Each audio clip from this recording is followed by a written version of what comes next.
Welcome to Buckets, brought to you by DraftKings Sportsbook. The crown's yours. My name's MattMoore. I'm the senior NBA writer for the Action Network, joined by a terrific trio to make a fearsome foursome here tonight on Best Bets. Michael Fiddle, the maestro of the market, at Fiddle's Picks. You get his bets every day. He runs down the show every day. What time do you do that, Fiddle, on Twitter? 11 a.m. Eastern. 11 a.m. Eastern every day. He breaks that down on his Twitter channel. Go check that out. It's great information next day to see where the market has moved. You're going to get a lot of information. Go check out Fiddle on Twitter at Fiddle's Picks. Sean Little at Chicago Flow joining me. Looking great as always. I like that background, buddy. You're looking great. Thanks, bro. You got plant. That's nice. Yeah. Real. It's real too. And watered it today. And a very giddy, a very joyful, a very hyper tonight, Bryan Fonseca. Bryan Fonseca NY on Twitter and on Blue Sky. YouTube at Bryan Fonseca. I am not going to ask you anything, Bryan Fonseca, at this exact moment in time. We will do best bets tonight. We'll give you best bets for Wednesday in the association. We have a lot of bets. We have a lot of bets on Heat Nuggets. So we're going to talk a lot about that game because I actually have some thoughts that I have not prepared the guys with that I actually think is like, these are really smart guys and I'm going to really challenge them because I think that makes for good content. So we're going to try that a little bit tonight. As always, make sure to download the Action Network app. Sign up for Action Pro. You get stuff like Brandon Anderson's futures. Brandon is, going to be circling MVP for NFL. He's going to start finding those edges on teams that are going to make the playoffs. He's really good this time of year about finding where the market is off mid-season and then looking ahead to where things are going to shake out. You can get Joe Dolera's props in there. You can get Sean Kerner's props in there. You can get Grant Nefer's props in there. He's been killing it. Lots of guys in there. But you got to sign up for Action Pro. If you're out watching on youtube.com/the Action Network, maybe give us a like and subscribe because it helps out a ton. If you put your comments on our live show every night at 11 Eastern on YouTube, we will hit your best bets and get the guys' feelings, thoughts, concerns, or endorsement of those bets. But you got to put them in the chat over on YouTube. If you're watching on Twitter, head on over to the YouTube page if you want to get on that because I don't have the capacity for me to open up Twitter and check the comments because my ADHD brain will explode. So can't do that. Okay, as always, we will start with what we learned tonight in the association. A little bit of a shorter slate, but a good one. Got a lot of interesting kind of results. Let's start with Bryan Fonseca. And Bryan, your thing that you learned from betting tonight is? Don't forget to live bet. And when you do live bet, log it in the app because I forget to do that sometimes. And it hits, and then my ROI doesn't improve. What did you do? What did you hit? Well, what I did do was, wait for it, Heat money line during the second half. 2 units against the Clippers, and they ended up winning by 1 measly point. It was during the fourth quarter, if I'm not mistaken. It just felt right. And in watching what I was watching, I was like, they have enough here to actually finish this, and they did. But there are other instances this season where I'm feeling the game go in a certain direction and I'm watching things happen. I'm watching certain defensive breakdowns. I'm watching guys get to their spots in a certain way that could be problematic late in games. And then I forget to just log it in the app or live bet it or do both. So there are very good opportunities. And oftentimes I feel like you could have a better job or a better time just betting live than pregame because we're still trying to get a handle on what the hell's going on in this league. And it's been not the easiest so far over the first, 2.5 weeks at this point, as we're still gathering intel and information on how these teams are going to operate, as it feels like half of the league is dealing with injuries. Yeah, but I also think that's one of the risks, though, I think that can come into play where you can find yourself in a spot where you're like, look, this team I think is underrated by the market coming in, and they're in a really good spot here. They were dogs coming in. I didn't think they should be dogs, and they're still dogs here in the second quarter with a lead. Like, that's a really optimum spot that you don't get very often. But the problem is just like, yeah, but then like in the second half, one team can just like stop turning the ball over constantly and stomp them. You gotta be careful with those kind of things. Like for example, another good opportunity would be like in the recent Knicks Bulls game, the one at the Garden, not the one in Chicago. Yeah. the third quarter was a very obvious Knicks spot. Like, Yeah. and just like after the first half ended, and I think the live betting could really pertain to just the third quarter specifically, and maybe the money line when you're in the second half already. Like that just felt like a very obvious third quarter spot. Like the Knicks tinkered a lot. They're going to come out in the second half. They're going to be better. They're at home, yada, yada, yada. And they ended up winning the third quarter by 8 points. So like those sort of instances, I think are important. I think to chime in on the live betting market is kind of come in with a plan on what you want to attack if it gets to a certain spot or a number pops up that you like. If you kind of willy-nilly it and don't go in with an idea of what you want to attack and what market you want to hit, if it gets to a certain number, you're doing this thing where you're like, oh, looks like the Magic can go on a run. I'll lay the 2.5 or whatever it is, and you kind of are just flying by the seat of your pants rather than having an idea of what you want to try to target. If the game flow goes how you thought it may go pregame, but you decided to wait and print a slip live instead of pregame. So I have super Deegan friends that are live betting games they aren't even watching. It's the live betting market can get really, really spooky, but yeah, have a plan going in. Don't fly by the seat of your pants. And there's definitely some angles and some value you can pick up while you're watching live. Hashtag always bet responsibly, by the way, too. Fiddle, you and I kind of approach these things a little bit more methodically. And this is one where one of the problems I have is the juice will vary so wildly on in-game betting that I'm always going to like, I have no idea if this is an EV proposition or not. Like I have zero, like you have to me, it's like, if you wanted to do this seriously, like it's one of the reasons I've stopped almost entirely betting live is I'm like, I need to be able to scrape the number, evaluate it against what the current probability I think should be based off of the power rating, even at this moment in time, based off of the win probability, and then like come out with that. Like for you as somebody that's like a market watcher, how do you approach the live betting side of these things? Yeah, I really don't live bet much at all because I know way too much about the pregame market and using those, like I can't just drop the information from my brain about how the spread moved and what was the sharp side and where was the resistance point. And the truth is, once you get into the live market, a lot of that doesn't matter, right? A lot of that is where's foul trouble? What's the hold that I'm betting into? That's what you talked about is like you're paying minus 116 juice on each side instead of minus 110. That's going to scrape it. Your EV is pretty much minus EV immediately upon making a live bet. It's really a factor of, do you get the next bucket to go your way in a basketball sense, right? So a lot of those things are hard for me. If I was going to live bet, I used to do it a little bit where I was mainly arbitraging live, but I don't really do that anymore and just like picking off numbers that were incorrect at different spots. But I would actually just say focus on NBA rotations. Know when if you're a fan of a team, it actually becomes quite helpful. Like, do you know that they sub your star player out at 6 minutes into the first quarter and then bring him back with 2 minutes left, right? So that way you want to fade your team right at the 6 minute mark and then buy them at the 2 minute mark.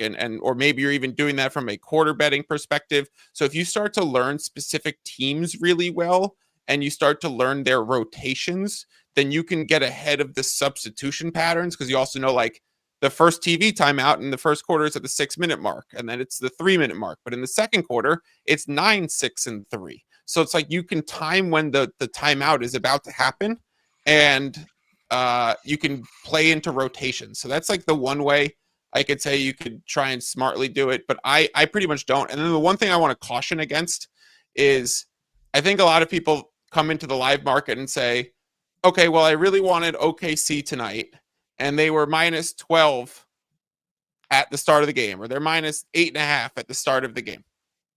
If they're down 10 points, I want to be able to get them at minus 4, right? So if you do that, like if you think about it, if you extrapolate that situation, yeah, you're getting an OKC minus 4 that was pregame minus 12. But if they're down 10 points, you're actually playing minus 14, and you're doing it in less than 48 minutes. So now you have a larger spread and less time to get there. So I just feel like some of those things, like it's really hard to do smartly. It's kind of a different skill set than the pregame market. So I have not had much success doing it unless I'm just arbitraging where you can't possibly lose. So therefore I just don't. There was some research done a few years ago, and this person, I found them on Reddit, and it was actually like the system was really great, and they developed a pretty good app. And then, like you do when you start to make money on it, you went private and then deleted everything. But the general strategy I thought that was really interesting is they actually found that if the dog is up, has a lead in the second quarter, that is actually an optimum time to go ahead and bet the dog. That it doesn't, like, you can come out, the general thesis of it, and the math backed it up, was based around it not regressing back to mean. It was like the 6 minute mark, and there was a threshold of it, which I wish I could remember right now off the top of my head, but like I said, the stuff was deleted. I think it was a double digit lead. Like if the dog was up double digits, but the favorite was still favored, it was a great opportunity to get in, because the market was at that thin threshold was too anchored to the pregame line. But then again, I would say that makes a lot of sense, because I think most people trying to live bet are trying to say, I'm going to catch this team as they're coming back, and I'm going to get a good price now on the losing side. And so they want to take plus odds or a lower number on a favorite, when in reality, the most likely outcome in many of these senses are just the team winning by 10 is going to end up winning the game, or they're going to keep performing well. The other thing that I would just have to throw out there is, with most of the streaming that's going on, we're like 2 minutes behind. So you got to do it at the timeouts. You like, unless you're courtsiding, which is like being at the game and hitting someone's, like having Kevin Durant's over 3-pointers line up and ready to go, and then you see him make a three, you hit it right away, which is not legal. Or like you'll get limited quickly or banned off the app if they catch you. It's not technically illegal where you're getting trouble like legally, but like they're not going to let you keep doing it if they catch you doing it. But like if I'm watching on Amazon Prime, I'm 2 minutes behind, a minute and a half behind game time. So you have to do it at a TV timeout.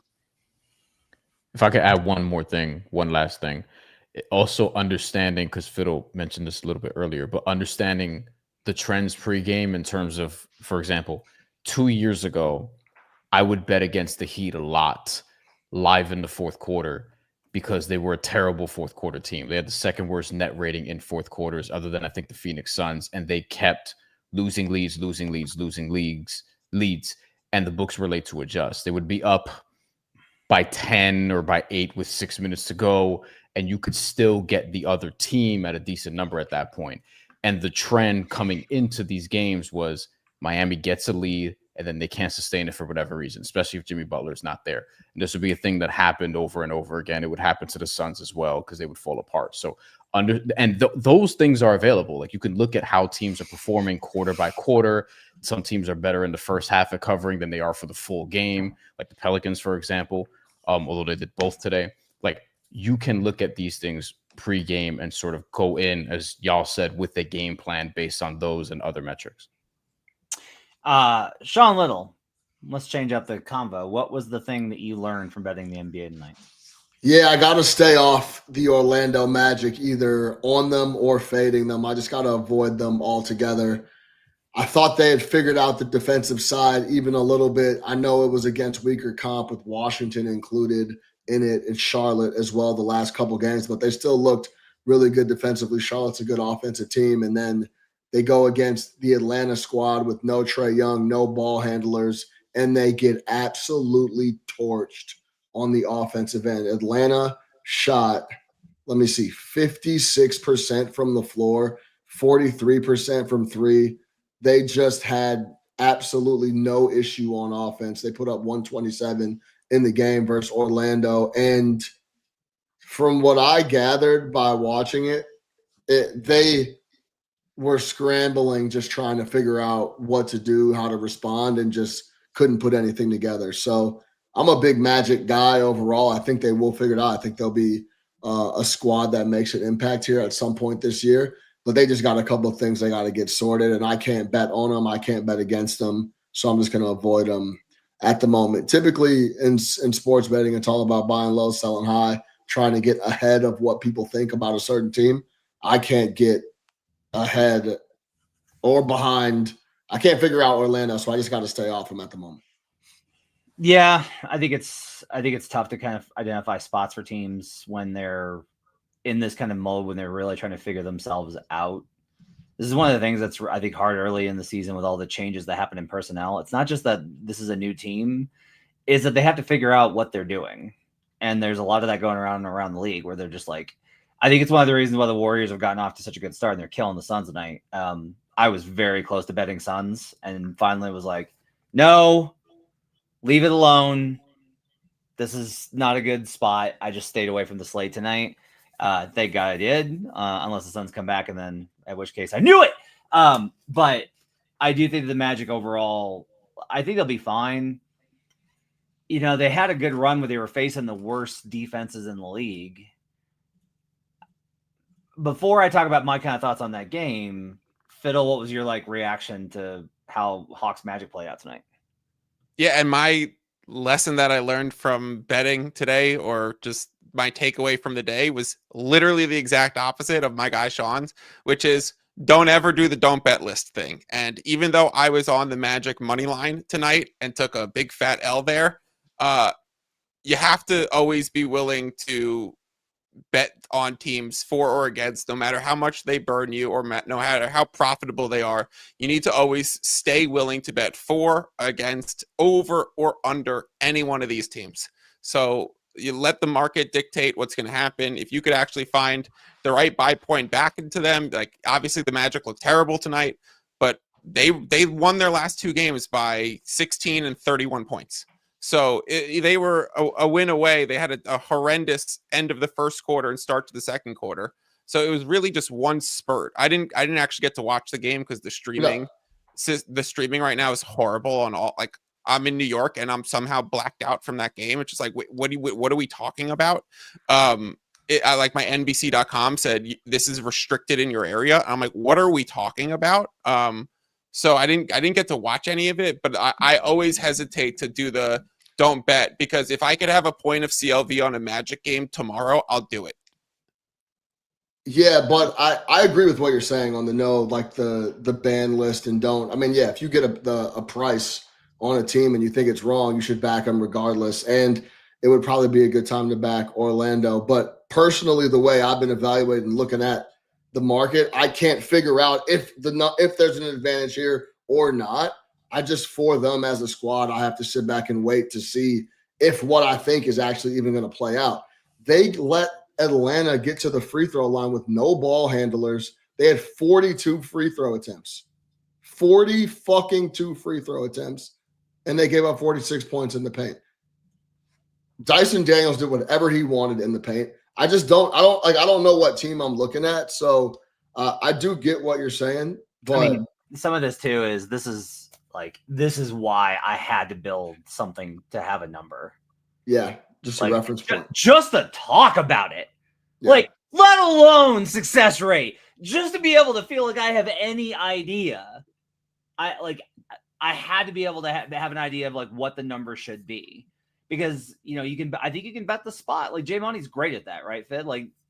Jay's excellent at being able to just identify what the spot is for a team and bet based off of that. But to Sean's point, if you're looking at it from a spot perspective and the team keeps blowing it whenever they're given a great spot, that's probably says something about the team itself. Those spots have been doing amazing this year too. Raptors was another one against the Bucks, right? Raptors lost at home against the Bucks where they blew the fourth quarter, missing free throws. Now they're catching Giannis on the second night of a back-to-back back at home, and the Raptors just blew him out. This was as clear as day of a Raptor spot. After the emotional game winner last night versus Indy.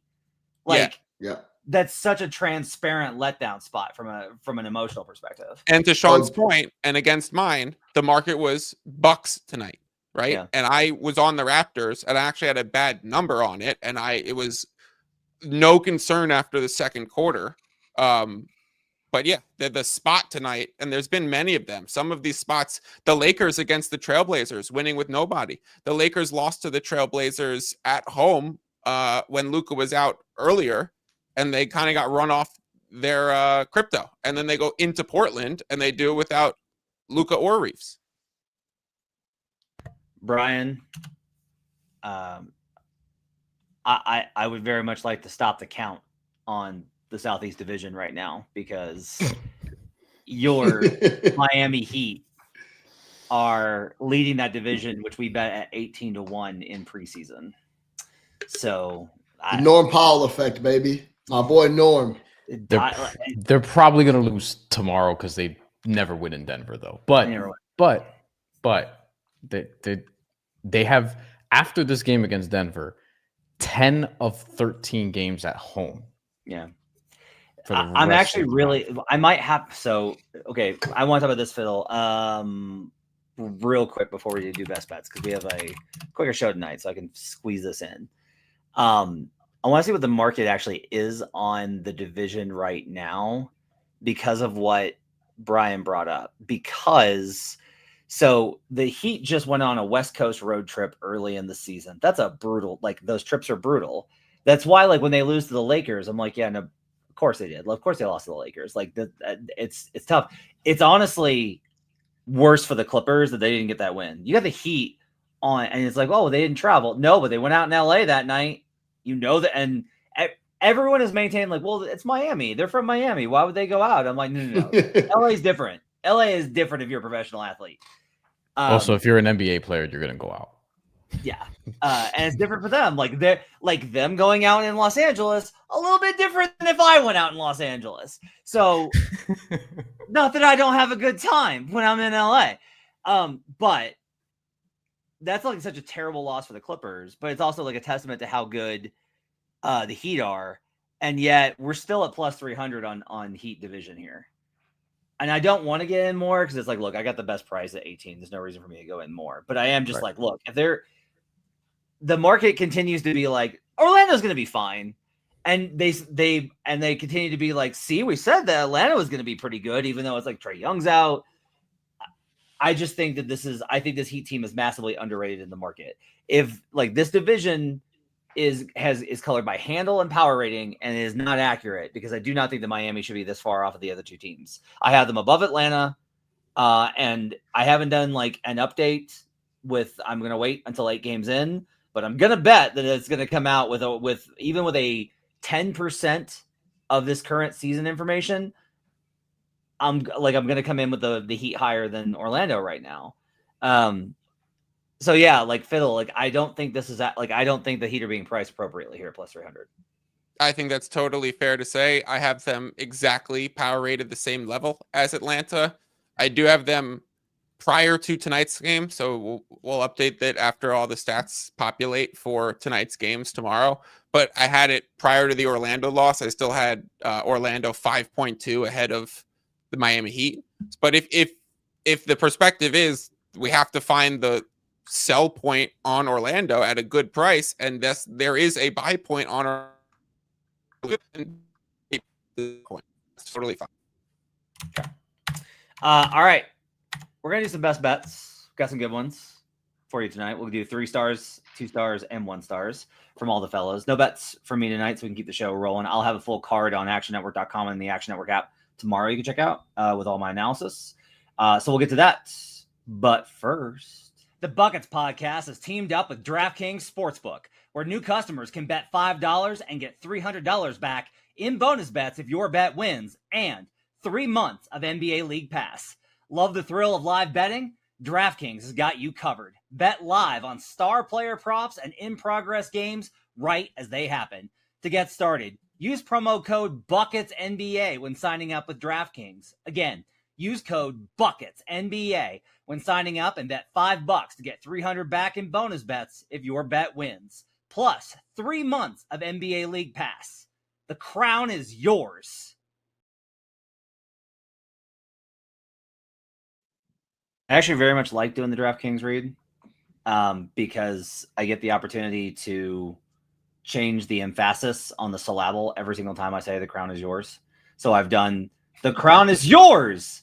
The crown is yours. The crown is yours. I very much enjoy it. Let's do best bets. Let's start with Sean Little. Sean, what's your 3-star play of the night? Yeah, Cleveland Cavaliers team total over 121.5. They're playing the Philadelphia 76ers, who just lost to the Bulls here in Chicago. This is going to be the third game in 4 nights for Philly, and they looked absolutely worn out already against the Bulls to close that game. They scored 45 points in the first quarter. They scored 30 points in the second quarter. They scored 20 points in the third and then 16 in the fourth. Possibility Darius Garland comes back, and we know instant offense when he's on the floor for the Cleveland Cavaliers. Sometimes I worry about how a guy's going to get incorporated when it's his first game back.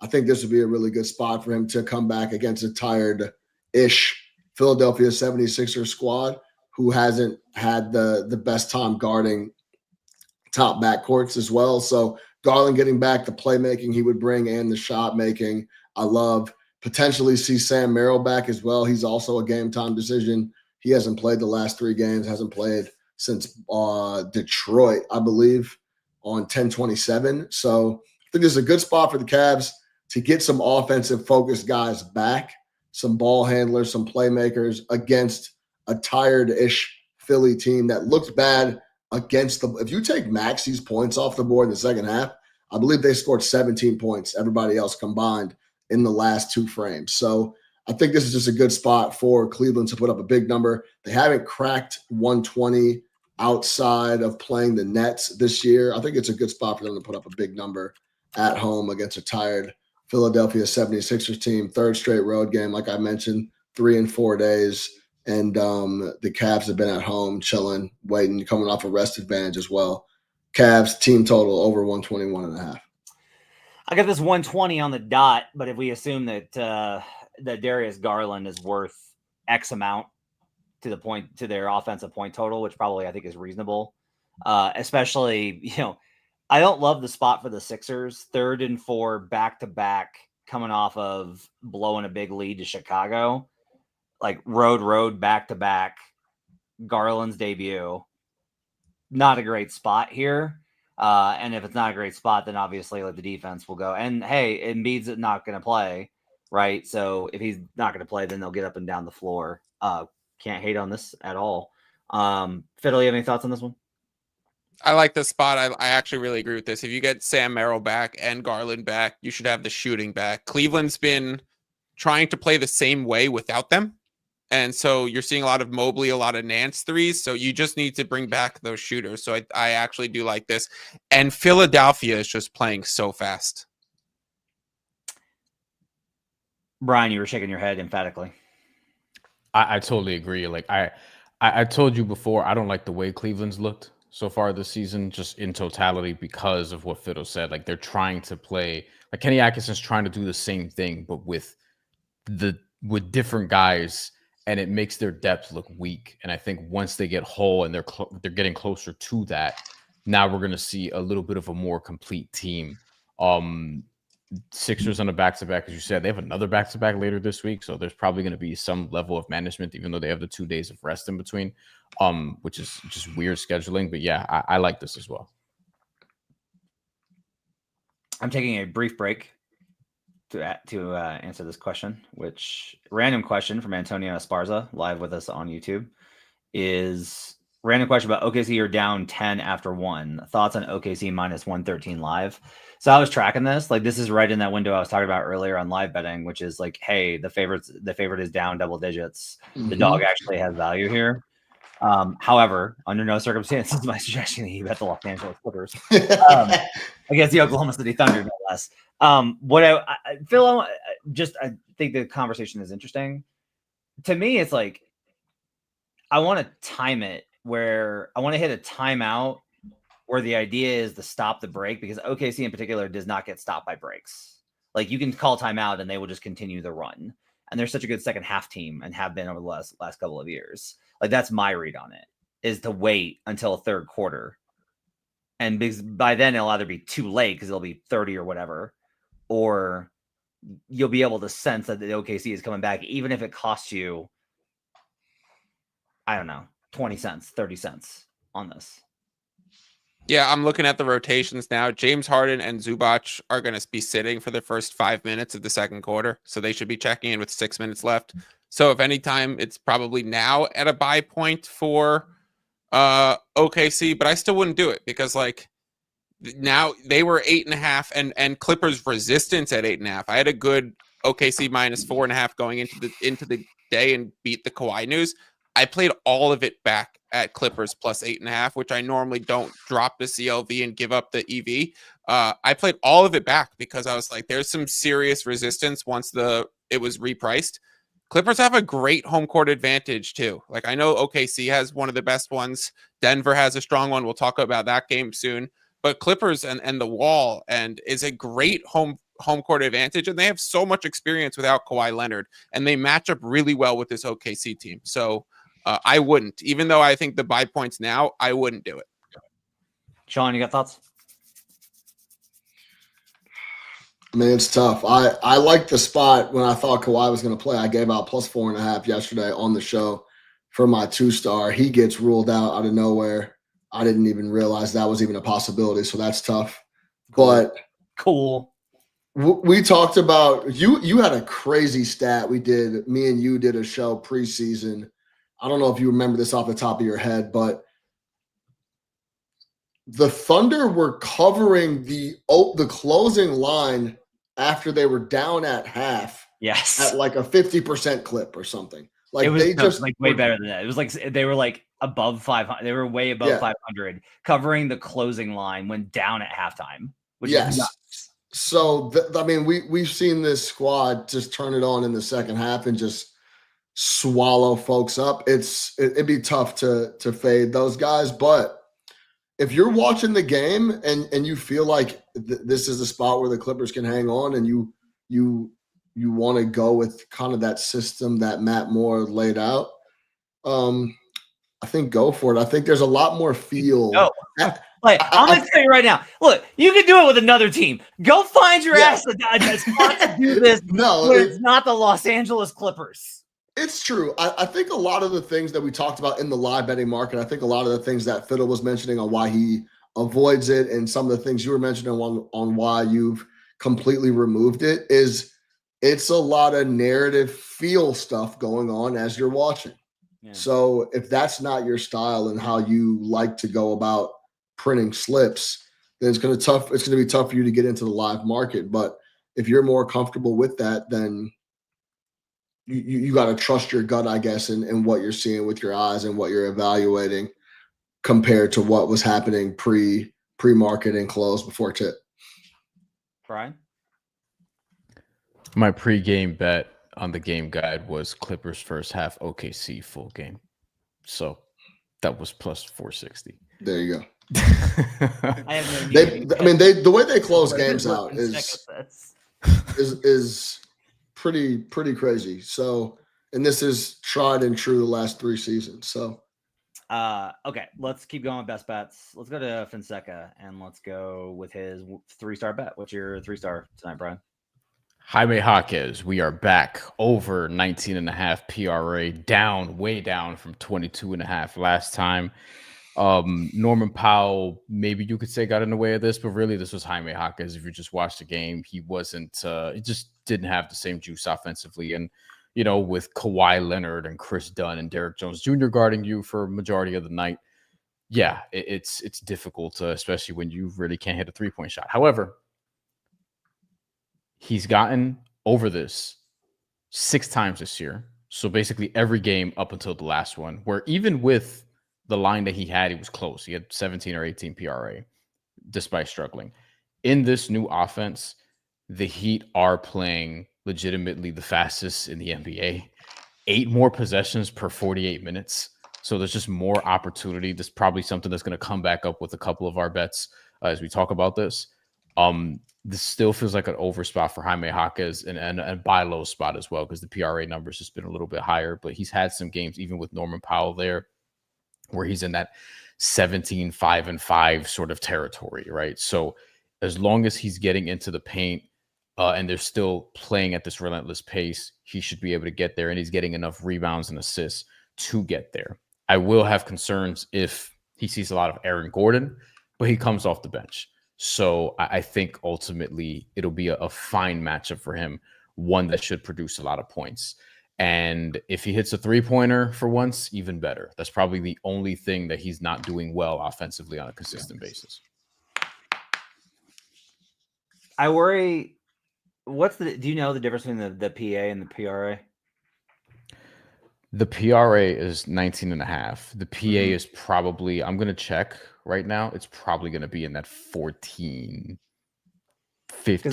Here's my concern. The Nuggets have bounced back to being one of the best rebounding teams in the league. And the other thing is on that second unit where Jaquez is coming off the bench and playing with that second unit.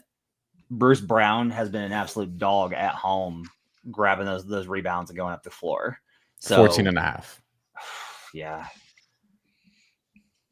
That's a lot. That's a big difference. Like, I might lean towards PA because I think you can slice them up. This Nuggets half-court defense is not good, and you can find cuts, creases, seams, and beat the perimeter defenders. I think for him to be able to get points and assists, but I worry about the rebounding side of this. He's crashing the glass a lot more than I probably thought he would. Although he's a decent rebounder for a forward, but he's crashing the glass. I think he's good. Yeah, I think no, he's but good. matchup wise, I hear what you're saying. Well, look, here's the other problem is that in order to rebound the ball, the Denver has to miss, and I don't know how much Denver's going to miss at home this year. Because that offense is a wagon at home. 5+ rebounds every game this season, except for one against the Hornets where he had 4. And 6 in all but 2 games. So 6 in. So like the floor is pretty consistent there. The floor is actually more consistent than the assists. And the ceiling is actually a little bit higher than the assists. So, but I think regardless, he should be able, like, even with just points, he should get there. Like, there's a world where you could just say, hey, maybe it's points. And I haven't put it in the app yet. I like the PRA the most right now, but check back in the morning. I may flip that because I did that with Conca Nipple in yesterday's episode where I like the 3-pointers on the show, but I didn't log it yet because I said it was lean. Then in the morning, the points had a better number. He got both tonight, but the points had a better number, and it was only at 12.5 before LaMelo Ball was declared out. So just so I'm clear on this, on a Best Bets episode that we're streaming live, correct, your 3-star play is something you have not bet, have not logged, and will decide tomorrow when it might be an entirely different bet. I just want to make sure that I understand the level to which you failed the assignment. That's all. These are all leans. This is just my favorite. It's called honesty, Matt. Leans. All leans. Listen, I have not been awesome this year, so I could afford to, I like the transparency. Transparency. Yeah. All right, Michael Fiddle, what's your 3-star bet of the night? I'm gonna go Houston Rockets -6.5, still available. Just gone. 7.5 is available. I would still play 7.5, so I'll break it down for you. This is a 3 games in 4 nights spot for Memphis, and I'll get into that in 1 second, why it's a disaster spot for Memphis. But I run a model that brings in stats and spits out a projected spread and total, and then I also use market ratings for each team to have power ratings against a neutral. So there's 2 different formulas that are running and spitting out numbers. One of them has Houston -8.8. The other one has Houston -8.9. And then you factor in the spot for Ja Morant and this injury-riddled Grizzlies team, which is horrendous right now. The locker room is a sell point, which I don't even know how to quantify wanting to completely sell on a toxic situation, right? So it's like the Miami Dolphins of the NBA right now, or the Memphis Grizzlies. Not only was Ja Morant suspended from the team for conduct detrimental, he then has to come back to Asar Thompson in game 1, and now Amen Thompson in game 2. Like, This is the most brutal matchup for him that you could possibly have. And watching the Grizzlies closely, you realize if there is an amazing point of attack defender to guard Ja Morant, the whole team kind of crumbles around it. He wants to run heavy pick and roll. He does not want to run off ball, be in the corner, back cutting. He only wants to be pick and roll heavy. And that was a big turning point in Noah LaRoche going from Memphis to now with Miami and them being pretty high up in the amount of pick and rolls Memphis is running. So this is a well-designed matchup to stop him. And that doesn't even factor into my numbers. So I have the numbers at 8.8 and 8.9. And then I just think about the rest spot, the defender spot, and the matchup spot. And this is just so clearly a Houston Rockets spot to me. I'm logging this. I'm going to bet it right now as we're on the show. Yes. I did it before the show because I had a feeling 6.5 might be gone. So if anyone saw that come up, they would have been able to get it. But I'm still totally comfortable playing it at 7.5 because I'm not surprised if we see 8.5 tomorrow morning. Yeah, this is pretty good here. I like the market rating on this. If you're like, yeah, but I don't know how to do any of this. Go to impredictable.com. They've got market ratings that you can actually examine and take a look at and actually find out like what that is from that perspective. So you can actually you can see what the market power rating is on these teams for you to be able to identify an opportunity there for you to kind of take a look at it. I think it's like a really good opportunity. So I also want to show this if you go to youtube.com/the Action Network, and you see all of my tabs at the top. Please forgive me for the number of tabs that I have. You could do this if you go at playbook. You could actually just say, I need Rockets spread tomorrow versus Grizzlies, and do that. And playbook is actually going to generate the actual bet slip for me. As you see my home screen there with various people. So it's actually going to generate the bet slip for me to be able to bet this directly while I'm on the show. Just at playbook on Twitter, and it will generate the bet slip for you. So make sure to take a look at that as well. Okay. Good stuff. Good 3 stars. Let's do our 2 stars and 1 stars. Let's go back around to Sean Little. What's your 2 stars and 1 stars tonight, buddy? Yeah, Pacers -6.5, -110 versus the Nets. I still think the Pacers are getting a little undervalued. They've been playing a lot better ball than people are giving them credit for. I think this is a good spot versus the lonely Nets, who are losing by 19 points a game on the road. I don't love the injury report, of course. I don't love Quentin Jackson being out now for the Pacers. He had a great game the other night. They're already missing firepower, but they're playing a Nets team who we know is just essentially the worst team in the NBA. But they guard the perimeter. They're giving up like 41% from 3. Nesmith, when he gets going, it's behind the 3-point line. Pascal has been shooting a lot more threes. I want to say he's at like almost 6 attempts a game. He is at 5.9 attempts a game. Nesmith's at 8. Look out for, though, I don't have the props up at DraftKings. I would take a look at threes as well for Ben Shepherd, Nesmith. Take a look at Pascal, see what number you like. But I think the undervalued guy here in this spot will be Ben Shepherd. He's going to get a lot of minutes without Quentin Jackson on the floor as well. Overall undervalued. If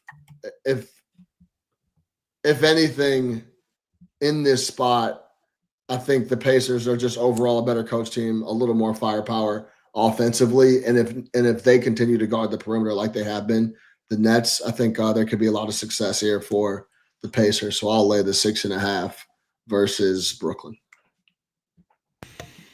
So I immediately, I've got like in my big spreadsheet, right? And I never pretend that my model is like awesome, sophisticated, excellent. It's just like what I use.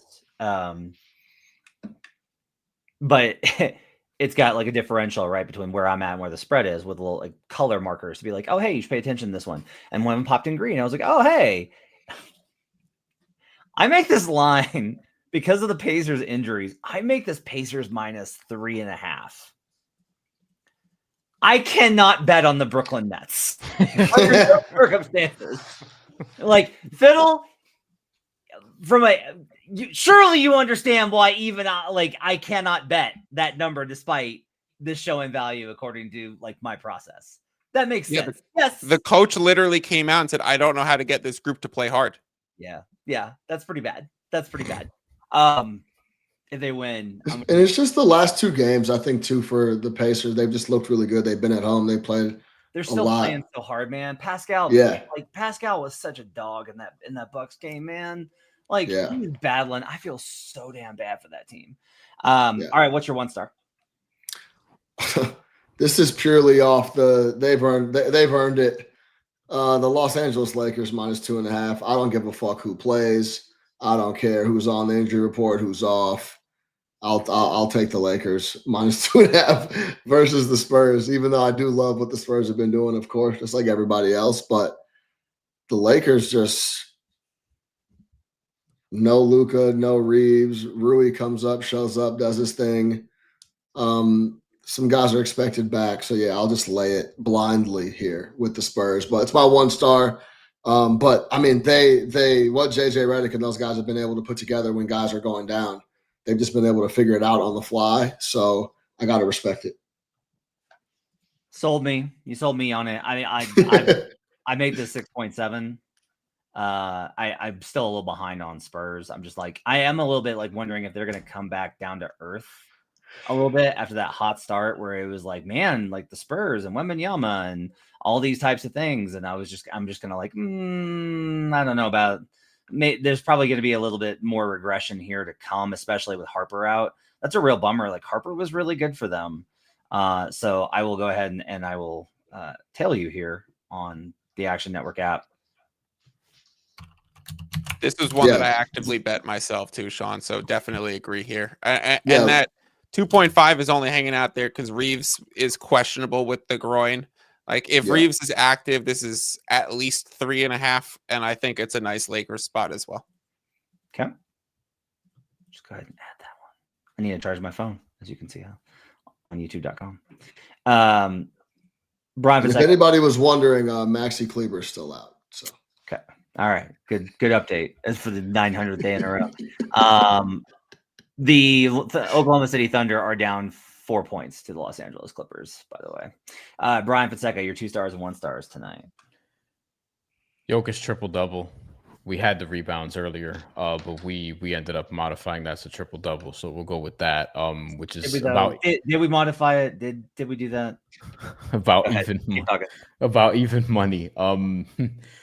Or as Fiddle suggested, maybe play the 20-10-10, but it feels like one of those games. Matchup wise, Jokic is the only guy Bam can't really guard, and as a team, maybe they'll do a better job of it in this game. But he, being Jokic, can still have some big rebounding performances. Hasn't been as much lately against the Heat, but now you're getting extra possessions.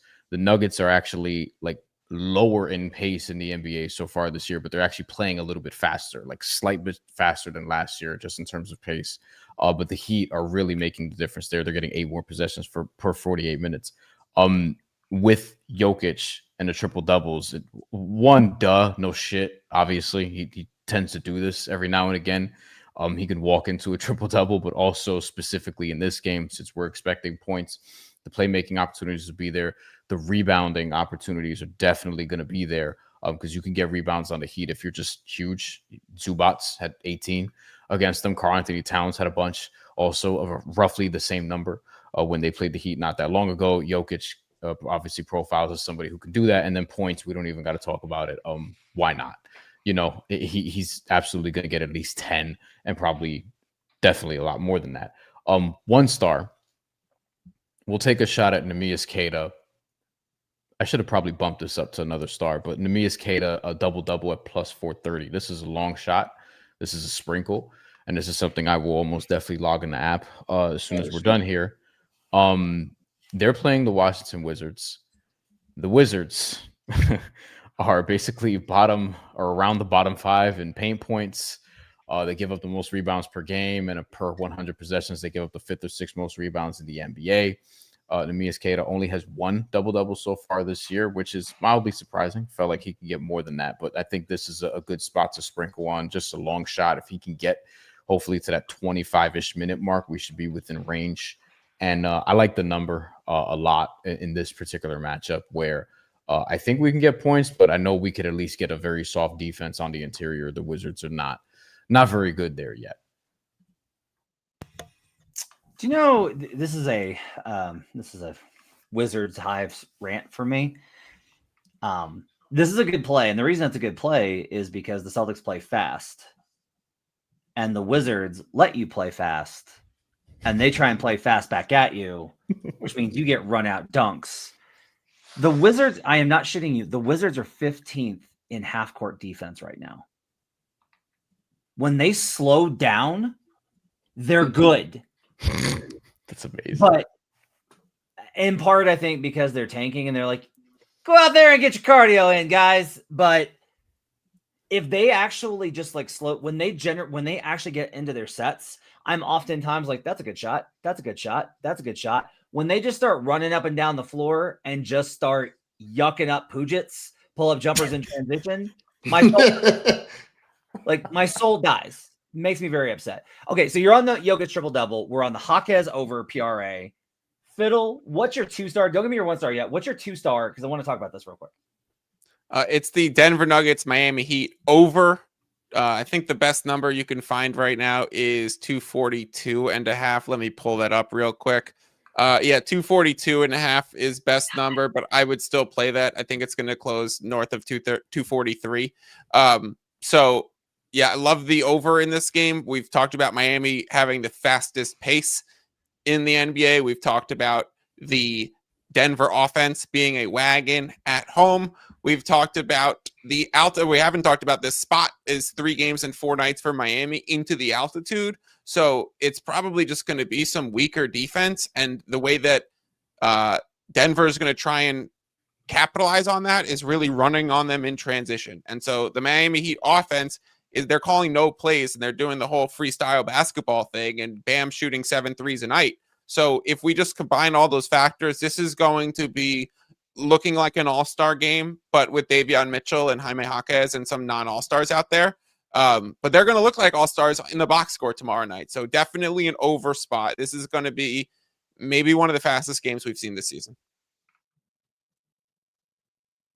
So I want to kind of fight with you on this because the Heat's offense, it's really funny that the Heat's offense is getting so much attention for their style, which by the way is they brought in the assistant from Memphis that was running the offense last year, the all gas, no breaks offense, no screens. They're not screening at all, which is very unconventional and got Taylor Jenkins fired. So that's cool. And they said on the Hoop Collective, there's been entire halves where Spo hasn't called an offensive play. Yeah. So it's wide open up and down. So yeah. And the no pick and rolls means it's just faster into the offense. Yeah. So I want to look at this. Since 21, teams on a 3rd and 4 facing Jokic in Denver. Oh, that's really interesting. Okay. Teams in Denver on a 3rd and 4 in Denver since the title season. The under is 15-8. At 65%, and the team that is on the road in that spot is 12-10. Now, this is an entirely different Nuggets team, and they're a wagon, and they're very, very good. And I would not be surprised if they smashed them because I don't know if they're gonna I don't know how many games they're gonna lose the season at home. I think the Nuggets are they can lose this one, but they're gonna be a wagon at home. But to your point here, Fiddle, in support of it, David Adelman, one of the things that I asked him about was pace because coming off the last season, he was like, I really think we got to slow down. I just think we got to slow down a little bit. We got to not maybe rush so much because last season they were this great transition team, but their transition defense was garbage and they were getting gassed because they were running up and down the floor. What he said is that he wants to run at home and slow it down on the road to take the crowd out of it. And you are kind of seeing that their pace rates are higher at home. They force misses, they get out in transition, they score buckets. And that's a good way to get ahead of the Heat half-court defense, which, as Bryan will tell you, is very, very good. So I was ready to come into this and be like, I'm going to fight with you. But it's look, I project this 244. The pace is a factor here. It's definitely getting steamed. Fiddle had this in our rundown at 240. It's already 242. So if you're watching, join. Like, probably if you're gonna bet it, get in there now. And if you're listening on the podcast version, check the number. I wouldn't chase after 243. Would you, Fiddle? That's too much steam. I think. No, because so you have it at 244. I have it at 243.8. I kind of think it closes 243.5. And if you have a half point of closing line value on an NBA total, it's a break even bet. So you have to like firmly still believe in it to still play it at that point. Okay, Matt, would you like the Nuggets total team over more than the total for the game?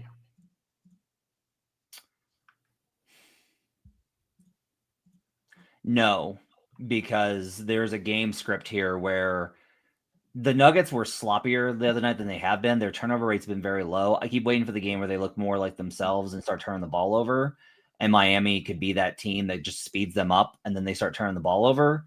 And then the Nuggets are just like that turnover rate could really hurt them there.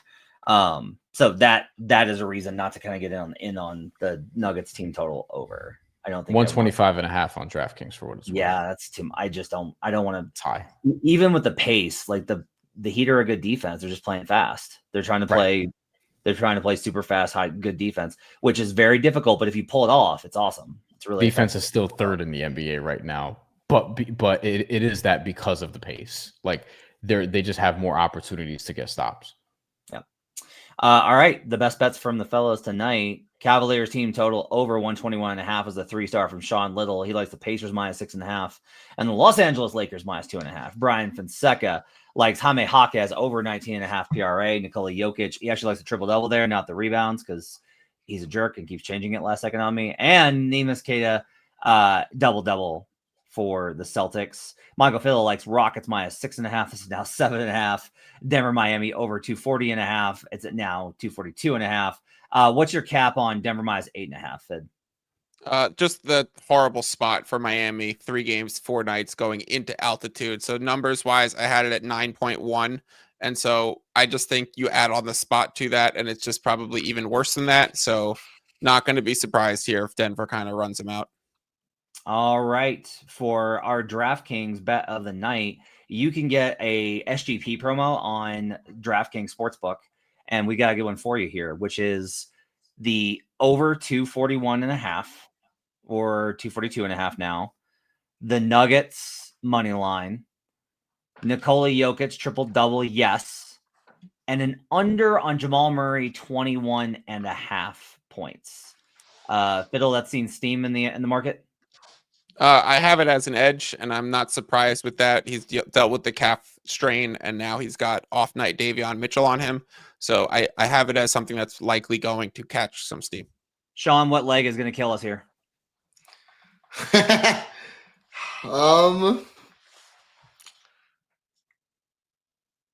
Not the total, because I agree with Fiddle on a lot of the, I don't know. None of them. It's going to cash. It's going to cash. All right, I like the positivity. Over to the over Nuggets money line. Yes, Jokic triple-double and under on Murray points. You do that together over at DraftKings 4-leg, and that gets you to plus 700. So 7-1 bet is our DraftKings bet. I guess that's the spooky leg, but DraftKings, the crown is yours. Thanks for joining us. Appreciate you guys being with us. We'll get to your best bets real quickly. Antonio Esparza says thoughts on Luka over under 51.5 PRA. Is that a little too high because of the Spurs elite defense? I'm sure Sean doesn't think so. He's back in the Lakers. Yeah, no, I don't. So, I mean, and he's coming. It seems so. Like, for example, you never want to, or I am always cautious when backing a guy on his first game back. He came off the finger and put up like a 65 PRA. Yeah. So he misses a game. He's coming back now, 51.5. If I bet you if Kyle Murray was on the show, he'd have something around that number. But Luka has been on an absolute tear, and Austin Reeves has shown he'll just kind of mold to what's needed. So Luka's going to try to come out and get his. So I'm never going to go under on a Luka spot like this. That's going to do it for Buckets. Appreciate you guys being with us. Thanks for joining us. My thanks to David Payne, our producer, hanging out with us. Thanks for joining us at youtube.com/The Action Network. If you're watching on Twitter, thanks for joining us there. Give us a like and subscribe at our give us a follow at all of our handles because you got them right here on the old screen. We'll be back tomorrow with more best bets. Thanks to Gifford Gould on the video side, hanging out, helping us out there. We'll see you guys again tomorrow for more buckets. Till then, let's get buckets.